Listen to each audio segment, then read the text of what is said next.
उन्हाळ्यात घामोळ्यांमुळे त्रासले आहात, गरमी सहन होत नाही, आता उन्हाळ्यातही हिवाळ्यासारखी थंडी अनुभवायची आहे तर वापरा फक्त रॅपल बर्फिला कूल घमोरी पावडर आयुर्वेदिक, जो देतो ताज्या लॅव्हेंडरच्या सुगंधासह घामोळ्यांपासून त्वरित आराम. संपूर्ण कुटुंबासाठी उपयुक्त, फक्त 90 रुपयात उपलब्ध.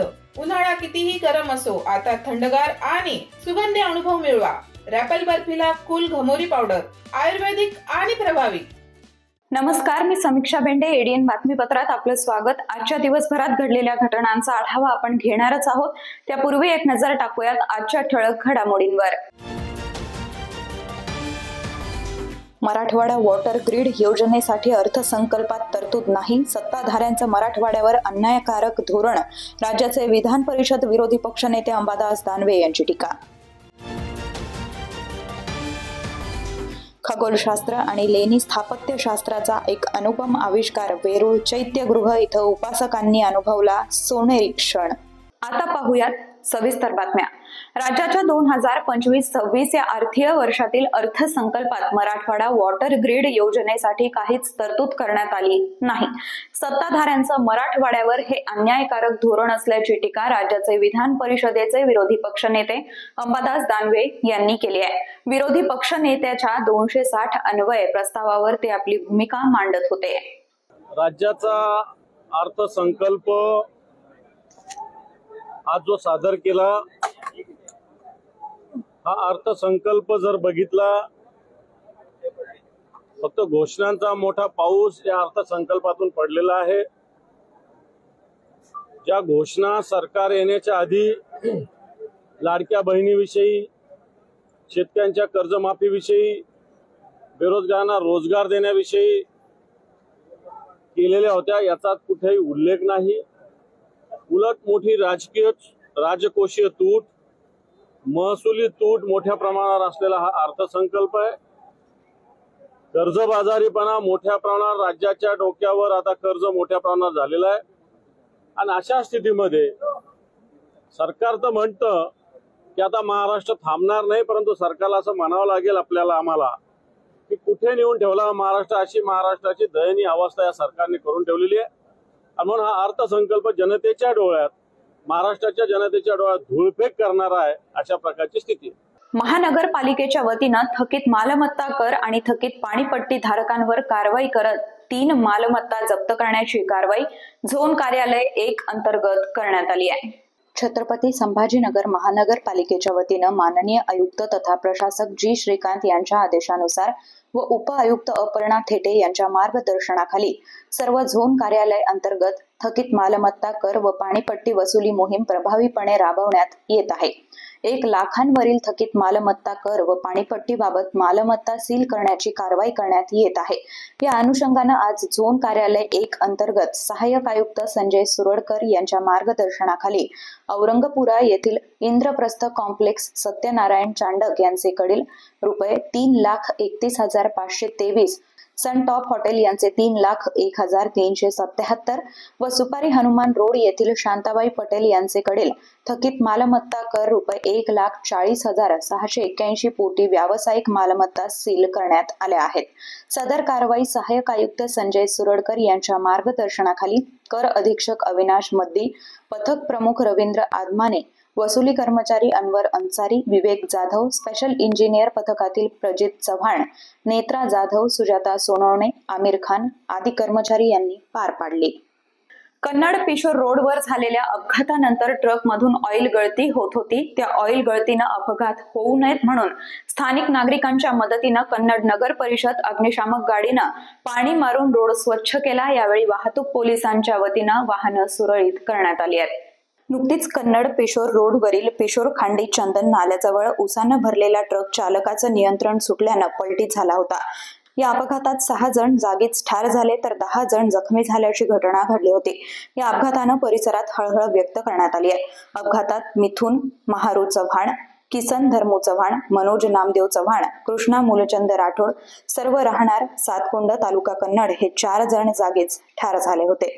ईदलचंद्र प्रेमचंद चव्हाण सातकुंड, इस्माईल अब्दुल जेडा राहणार जेडा गुजरात, ज्ञानेश्वर देवीदास चव्हाण राहणार बेलखेडा, विनोद नामदेव चव्हाण राहणार सातकुंड, लखन छगन राठोड राहणार सातकुंड, उमर भुसा भेडा राहणार जेडा गुजरात, भागीनाथ राठोड राहणार सातकुंड, राहुल नामदेव चव्हाण राहणार सातकुंड, रवींद्र नामदेव राठोड राहणार सातकुंड, सागर भागीनाथ राठोड राहणार सातकुंड ही जखमींची नावं आहेत। सर्वात जास्त सातकुंड गावातील रहिवासी असून गावावर शोककळा पसरली आहे।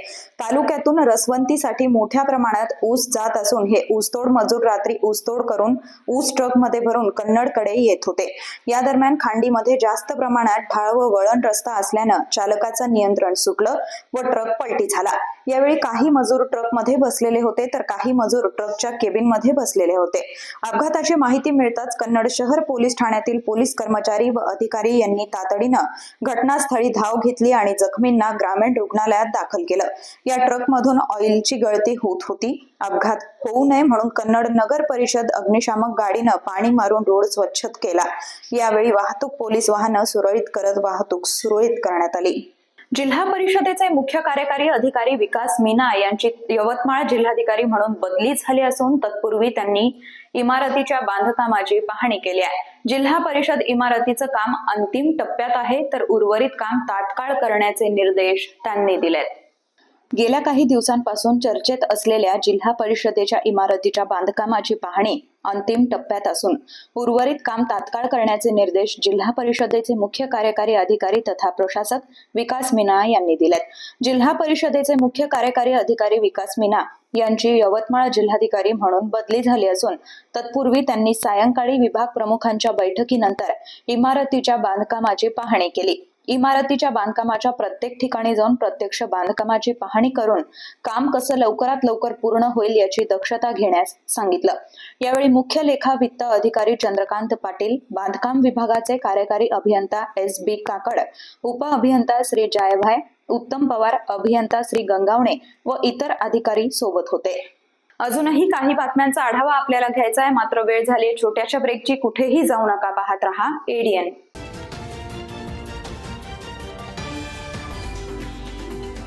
उन्हाळ्यात घामोळ्यांमुळे त्रासले आहात, गरमी सहन होत नाही, आता उन्हाळ्यातही हिवाळ्यासारखी थंडी अनुभवायची आहे तर वापरा फक्त रॅपल बर्फिला कूल घमोरी पावडर आयुर्वेदिक, जो देतो ताज्या लॅव्हेंडरच्या सुगंधासह घामोळ्यांपासून त्वरित आराम। संपूर्ण कुटुंबासाठी उपयुक्त, फक्त 90 रुपयात उपलब्ध। उन्हाळा कितीही गरम असो, आता थंडगार आणि सुगंधी अनुभव मिळवा। रॅपल बर्फिला कूल घमोरी पावडर आयुर्वेदिक आणि प्रभावी। अनेकांच्या मनात स्वप्न असते की देशाची सेवा करायची, परंतु काही लोकच योग्य प्रशिक्षण घेऊन ते वास्तवात पूर्ण करतात। वास्तविक सैनिक बनणे सोपं काम नाही, कारण प्रशिक्षणाच्या मैदानापासून ते युद्धाच्या रणांगणापर्यंत प्रत्येक क्षण संघर्षमय असतो। फक्त जो इमानदार, समजूतदार असेल आणि ज्याची इच्छाशक्ती प्रबळ असेल असाच व्यक्ती या क्षेत्रात टिकू शकतो। प्रत्येक वर्षी अनेक परीक्षार्थ्यांना यश प्राप्त होते, ते फक्त आणि फक्त गरुड झेप अकॅडमी। पंख आम्ही देतो, उंच भरारी तुम्ही घ्या।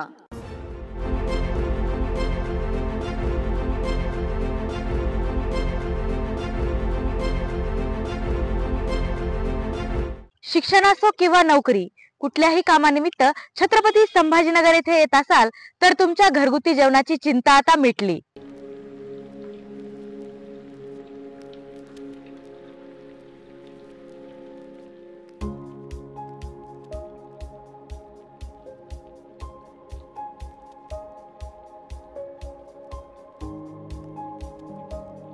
नमस्कार, मी पूजा दातार। मी रुचिरा स्वयंपाकघर सुरू करून 15 वर्ष झाली। सुरुवातीला रुचिरा स्वयंपाकघर सुरू करताना माझी आवड म्हणून सुरू केलं, पण त्याचं व्यवसायात हळूहळू रूपांतर झालं। रुचिरा स्वयंपाकघर हे स्वतःच्या जागेत 2009 पासून संभाजीनगर खडकेश्वर येथे सुरू आहे। तेथून मला अनेक साऱ्या ऑर्डर्स मिळत गेल्या. एका मोठ्या शाळेचं मला कॉन्ट्रॅक्ट मिळालं होतं. मी रोज 2200 लोकांना जेवण देत होते 5.5 वर्ष. नंतर मी पूर्ण कॉन्सन्ट्रेशन रुचिरा स्वयंपाकघर खडकेश्वर येथे केलं.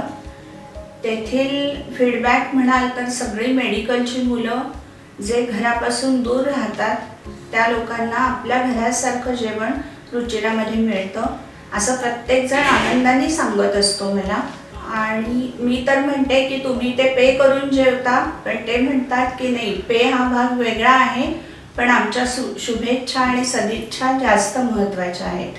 तसंच रुचिरा स्वयंपाकघरात आपण आपल्या घरच्यासारखं अन्नधान्य निवडून, भाज्या निवडून, अतिशय स्वच्छता राखून स्वयंपाक करतो.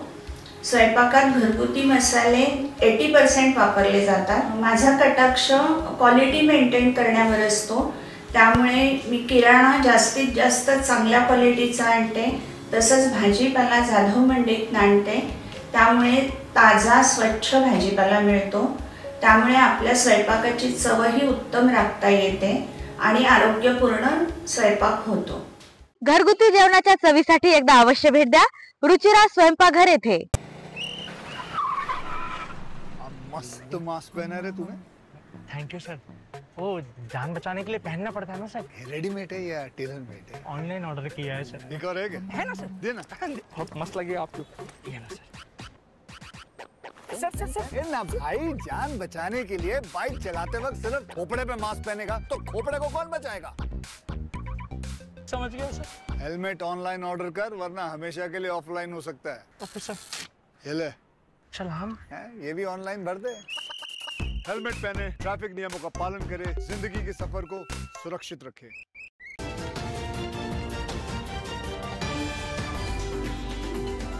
ब्रेक नंतर आपलं स्वागत. प्राचीन काळातील लेणी स्थापत्य विशारदांना खगोलशास्त्राचं उत्तम ज्ञान होतं. याचा पुरावा म्हणजे एलापूर वेरूळ लेणी समूह उत्तरायणातील संध्या समयची सोनेरी किरणं थेट सम्यक समबुद्धांच्या चरणांना स्पर्श करून हळूहळू त्यांच्या मुखाकडे सरकत जातात व काही क्षणाकरता बुद्ध मुखावर स्थिरावतात. मावळतीची सोनेरी किरणं काळ्या पाषाणातील चैत्यगृह उजळून काढत होता. हे अप्रतिम अवर्णनीय क्षण हजारो अनुयायी आपल्या मनात साठवून ठेवण्यासाठी व हा अप्रतिम क्षण अनुभवण्यासाठी वेरूळ चैत्यगृहात उपस्थित होते. लेणी खोदताना तत्कालीन अभियंता असलेले भिक्खू यांचा खगोलशास्त्र व स्थापत्यशास्त्र यांचा प्रचंड अभ्यास होता. लेणी कोरताना प्रत्येक ऋतूचे एक दिवसाचे अगदी 1 इंचाच्या मोजमापाचं व अमावस्या पौर्णिमा यांचा अचूक अभ्यास त्यांचा असायचा. कोणत्या ऋतूमध्ये सूर्य या ठराविक ठिकाणी ठराविक दिनी ठराविक वेळी असेल त्यानुसार सूर्यकिरणं बुद्धाच्या शिल्पावर बुद्धाच्या चेहऱ्यावर पडतील याचा अचूक अंदाज घेऊनच 1 इंचाचा अभ्यास करून बुद्ध शिल्पाची त्यांनी ठराविक जागा निश्चित केली. हा खगोलशास्त्र व वास्तुशास्त्र याचा अप्रतिम मिलाफ आणि अनोखा संगम घडवून आणला. दरवर्षी वेरूळ लेणी येथील चैत्रगृहात दिनांक 10 आणि 11 मार्च हे विलोभनीय विहंगम दृश्य किरणोत्सव पाहायला मिळतो.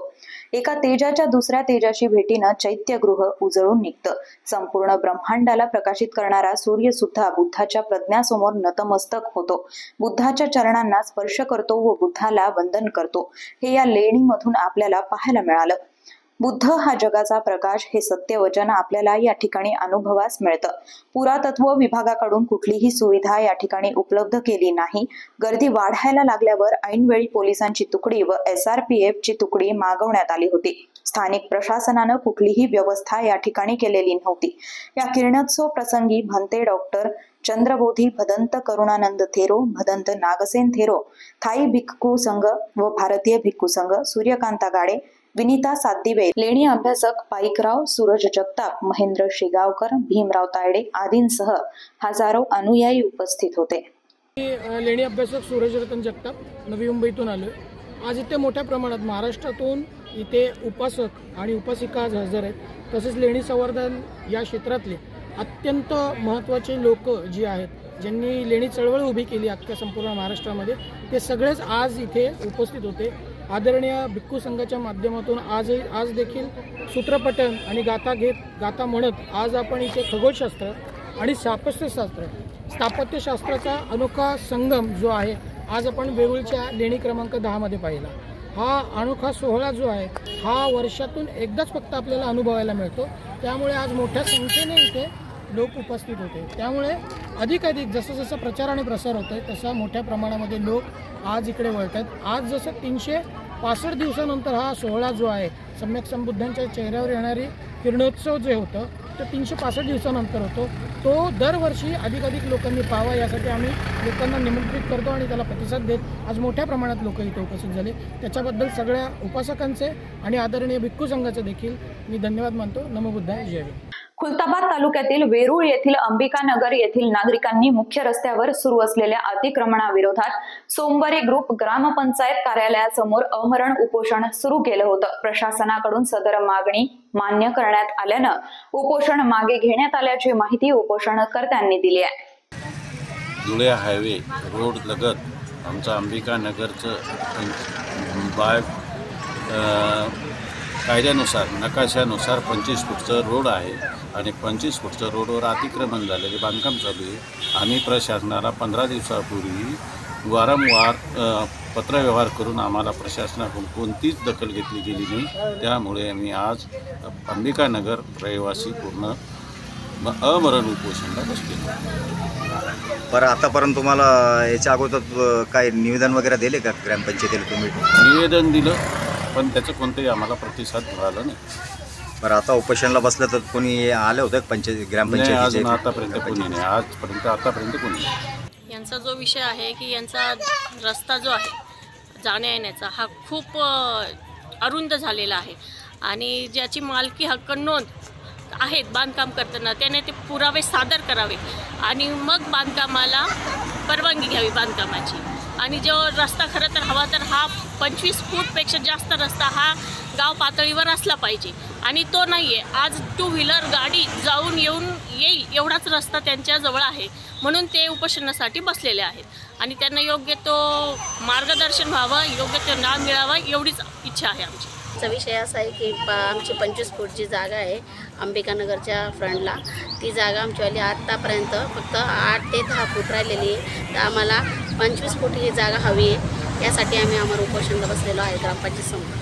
बरं, याच्या अगोदर तुम्ही काय निवेदन वगैरे दिले होते का? हो, ग्रामपंचायतला आम्ही निवेदन दिले होतं 8-10 दिवसापूर्वी, पण त्याच्यावर काही झालं नाही. आणि आज आम्ही काल BDO साहेबांना शुक्रवारी लेटर दिले तर त्यासाठी आम्ही आंदोलनाला बसलेलो आहे अमर उपोषणासाठी. अंबिकानगरमध्ये असं किती लोकांचं आहे रस्त्याचा प्रश्न? आमची 40 ते 45 वस्ती आहे तिथं अंबिकानगरमध्ये राहायला. हो, राहायला. राजर्षी शाहू कला व विज्ञान महाविद्यालयात अर्थ पे चर्चा या सदराअंतर्गत राज्याच्या अर्थसंकल्पावर एका कार्यक्रमाचं आयोजन करण्यात आलं होतं. या अंतर्गत विद्यार्थ्यांना अर्थसंकल्प समजून त्यावर चर्चा करण्याची संधी मिळाली.